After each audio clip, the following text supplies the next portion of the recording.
شاہ صاحب کی موجودگی میں ایک ننھا سا طالب علم اپنا سبق سنانا چاہتا ہے، ایک طرح سے یہی کہا جا سکتا ہے۔ میں گزارش کروں گا برادر اصغر محترم جناب حافظ عبدالمنان سے کہ وہ تشریف لائیں اور اپنے مخصوص انداز میں آپ ساتھیوں کے سامنے اپنے خیالات کا اظہار فرمائیں۔ محترم حافظ عبدالمنان بن محمد موسیٰ۔ السلام علیکم ورحمۃ اللہ وبرکاتہ۔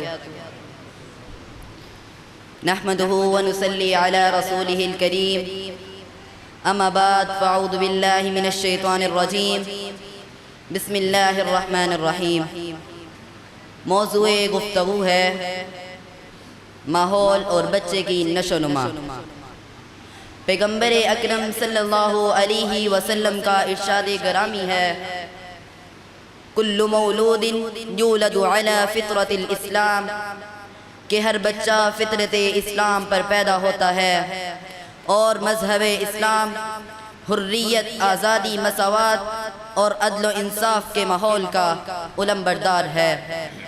دراصل ماحول ایک ٹکسال ہے جو ہر بچے کو مخصوص شکل میں ڈال کر معاشرے کے سپرد کر دیتا ہے۔ باشعور قومیں نسل نو کو شریفانہ اور عادلانہ ماحول مہیا کرتی ہے۔ ایسے ماحول میں پرورش پانے والے بچے شرافت اور متانیت کا پیکر ہوتے ہیں۔ وہ سردار ہو کر بھی قوم کا خادم کہلانا پسند کرتے ہیں۔ خود غرضانہ اور غلامانہ ماحول سے نشو و نما پانے والے بچے غیرت و حمیت سے عاری رہ جاتے ہیں اور موقع ملے تو قوم کی ناموس کو سرعام نیلام کرتے ہیں۔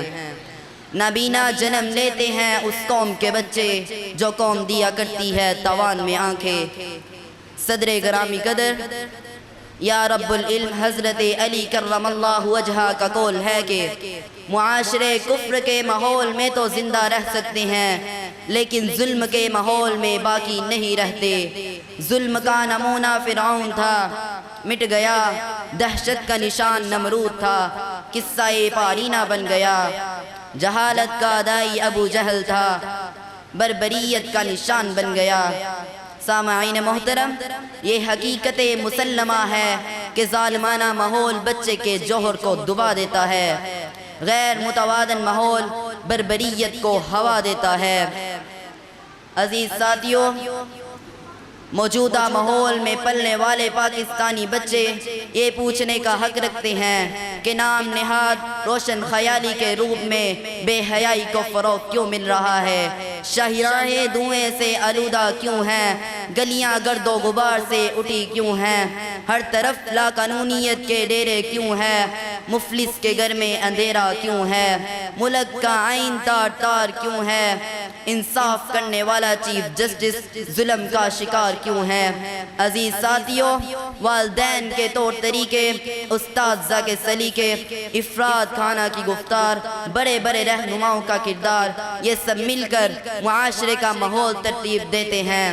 یہ مائیں اگر بچے کو سچ کا درس دے تو بڑے ہو کر عبدالقادر جیلانی کہلاتے ہیں، منیر حسن جیسے اساتذہ کے نقش پا سے اقبال بنتے ہیں۔ یاد رکھیے، ہر گندہ گھرانوں کے دلانوں سے فساد تو برآمد ہو سکتا ہے لیکن ابھی نیکی کا تصور نہیں مل سکتا۔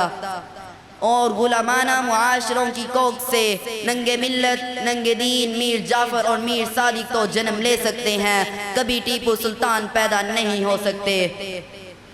عزیز ساتھیوں، ہر انسان مرکب ہے روح اور جسم کا، صرف جسم کی نشو و نما حیوانیت پیدا کرتی ہے جبکہ روحانی فضا اسے انسانی قدروں سے آراستہ کرتی ہے۔ حیوانیت کے ماحول میں سے مکروا شخص نکلتے ہیں جبکہ روح پرور فضاؤں میں حضرت بلال، حیدر کرار اور محمد بن قاسم پروان چڑھتے ہیں۔ عزیز ساتھیوں، آؤ اصول طے کر لیں کہ عیارانہ ماحول کو سچائی اور ایمانداری سے بدل دینا ہے، نفرت کی زنجیریں توڑ کر محبت کی مالا میں پرونا ہے، کانٹوں کی تہیں ہٹا کر پھولوں کی سیچ کو پچانا ہے، فرقہ پرستی کے افرین کو پوری قوت سے کچل دینا ہے۔ روشن خیالی کے بجائے روشن ضمیری کو اپنانا ہے۔ مجھے یقین ہے کہ پاک و پاکیزہ ماحول سے ہی اقبال کے شاہین جنم لیں گے، اسی ماحول سے اصول پرست قائد نکلیں گے۔ آسماں ہوگا سحر کے نور سے آئینہ پوش، اور ظلمت رات کی سے ماپا ہو جائے گی۔ وما علینا الا البلاغ۔